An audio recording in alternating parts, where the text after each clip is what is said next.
أعوذ بالله من الشيطان الرجيم بسم الله الرحمن الرحيم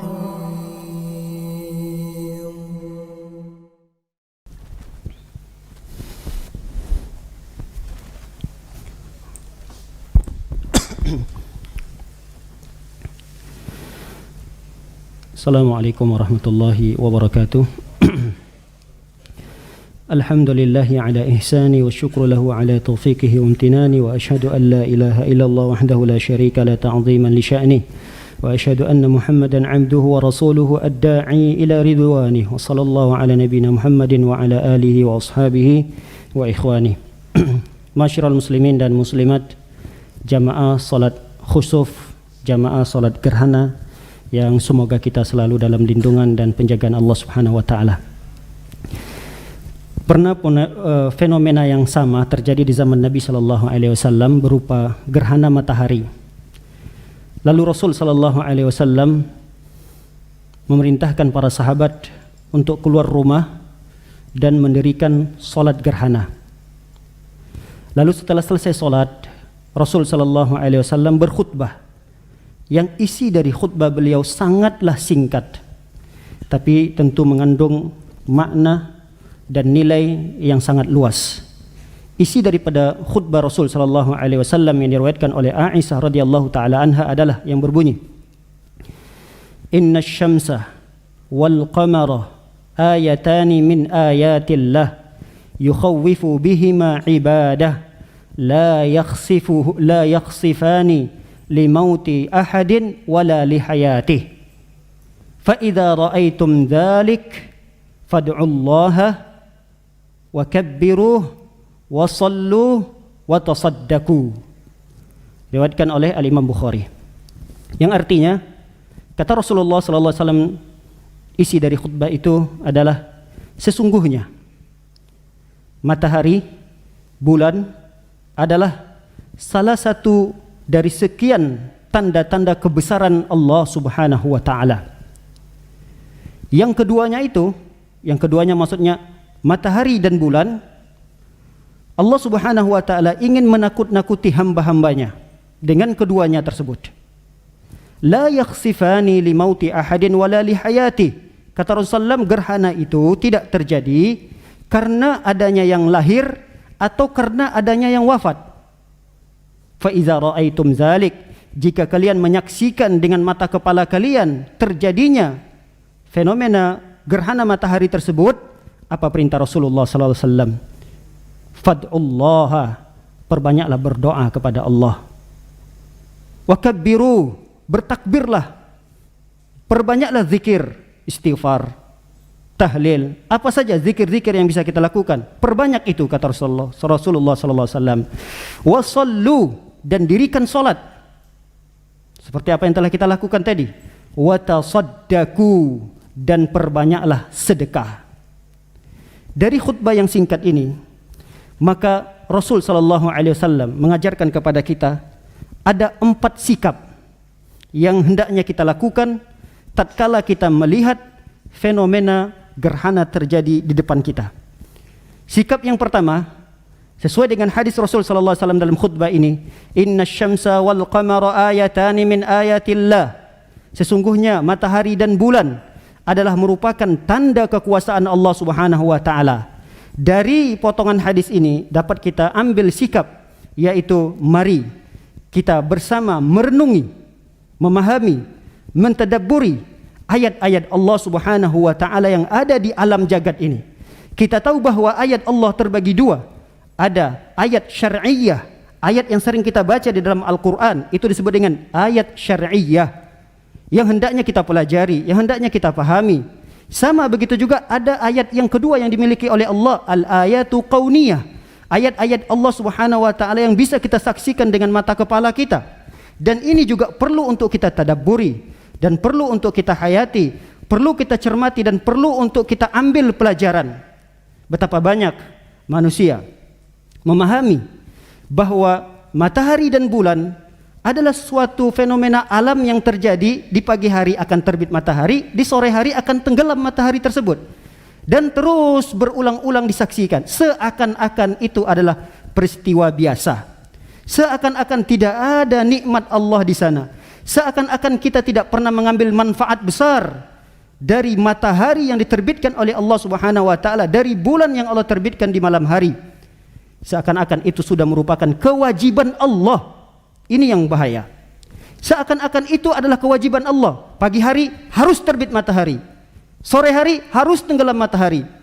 Tidak ada perasaan begitu besarnya ciptaan Allah Subhanahu wa taala dan begitu besarnya manfaat dari ciptaan Allah kepada kita. Ini sikap kita yang pertama.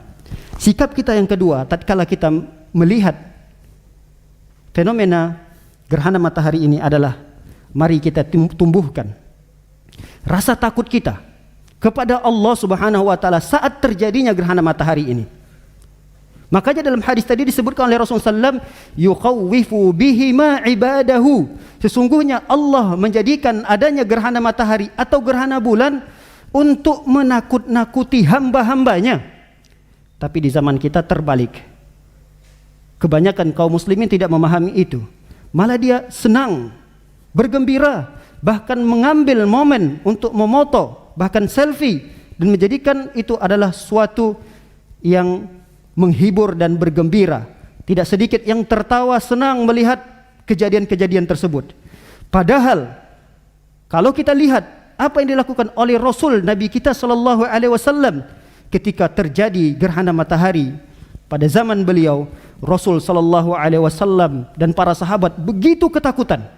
Ini Nabi yang persiapannya untuk menghadapi hari kiamat sudah matang. Rasul sallallahu alaihi wasallam keluar dari rumahnya dalam kondisi belum siap.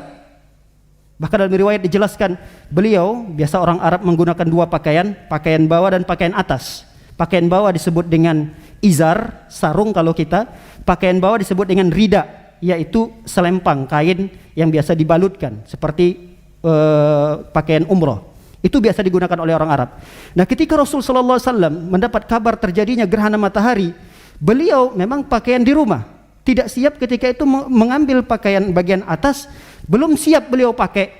Bahkan para sahabat melihat Rasulullah sallallahu alaihi wasallam terburu-buru menuju masjid untuk mengerjakan sholat dalam kondisi selempangnya itu, kain bagian atasnya masih terseret-seret. Saking takutnya Rasul sallallahu alaihi wasallam akan bahwasanya ini akan terjadi hari kiamat. Begitu sikap orang-orang soleh kita terdahulu tatkala melihat kejadian fenomena alam yang disebut dengan gerhana matahari atau gerhana bulan ini. Para hadirin jamaah salat khusuf, salat gerhana yang semoga kita selalu dalam lindungan Allah Subhanahu wa taala. Sikap ketiga yang bisa kita ambil daripada khutbah Rasul sallallahu alaihi wasallam adalah la yakhsifani li mauti ahadin wala li hayati. Ketahuilah bahwa gerhana matahari itu tidak terjadi karena adanya yang meninggal atau karena adanya yang lahir.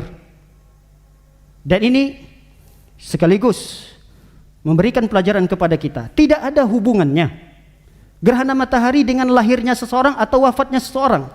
Karena keyakinan ini dulu pernah terjadi di zaman sahabat Nabi sallallahu alaihi wasallam. Di waktu yang sama, putra tercinta Nabi sallallahu alaihi wasallam, Ibrahim, masih kecil. Putra Nabi sallallahu alaihi wasallam namanya Ibrahim, yang beliau cintai, beliau sayangi, di usia 16 bulan atau 18 bulan meninggal. Dengan kejadian yang sama terjadilah gerhana matahari. Para sahabat dan orang-orang Arab ketika itu teriak, matahari gerhana, gerhana matahari, karena wafatnya putra Nabi Ibrahim. Dengan begitu Rasulullah sallallahu alaihi wasallam langsung membantah, tidak ada kaitannya. Dan ini adalah merupakan akidah kita. Tidak ada hubungan antara gerhana matahari dengan lahirnya seseorang atau wafatnya seseorang. Karena banyak sekali khurafat-khurafat yang terjadi. Bahkan penyimpangan-penyimpangan akidah terjadi. Ada yang mengatakan kalau sedang hamil tidak boleh menyaksikan gerhana matahari, nanti akan berbahaya bagi kehamilannya. Kalau ada yang meninggal dunia, maka dia meninggal dalam kondisi baik. Kalau ada yang lahir pada malam itu, dia lahir dalam kondisi sakti, dan seterusnya. Khurafat-khurafat atau syirik-syirik bermunculan di berbagai atau di beberapa daerah. Sebagian kaum muslimin ada yang berkeyakinan seperti itu. Kemudian sikap yang keempat yang terakhir dari khutbah Rasul sallallahu alaihi wasallam adalah idza raaitum zalika fad'ullah wa kabbiru wa sallu wa tasaddaqu. Kalian ketika melihat fenomena tersebut, maka yang perlu dilakukan kata Rasul sallallahu alaihi wasallam adalah berdoa kepada Allah, perbanyak doa.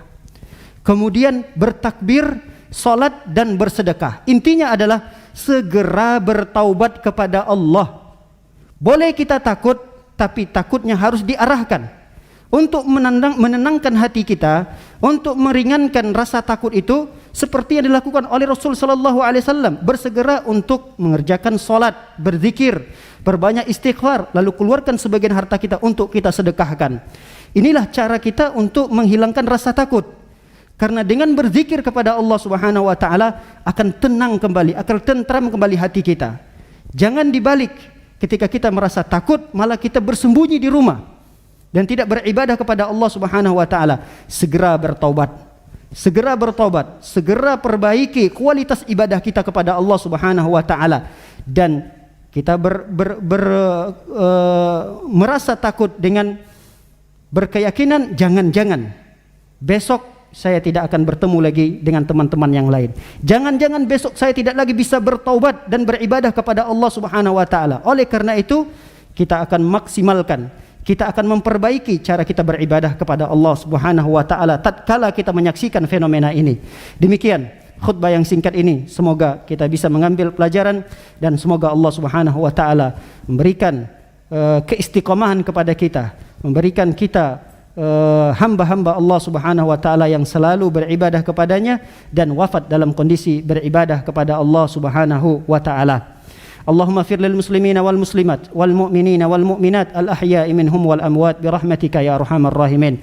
اللهم أعز الإسلام والمسلمين اللهم أعز الإسلام والمسلمين اللهم أذل الكفر والكافرين اللهم انصر إخواننا المسلمين في فلسطين اللهم انصرهم نصرا عزيزا ربنا ظلمنا أنفسنا وإن لم تغفر لنا وترحمنا لنكونن من الخاسرين ربنا آتنا في الدنيا حسنة وفي الآخرة حسنة وقنا عذاب النار وصلى الله على نبينا محمد وعلى آله وصحبه وسلم أجمعين أخير دعوانا الحمد لله رب العالمين.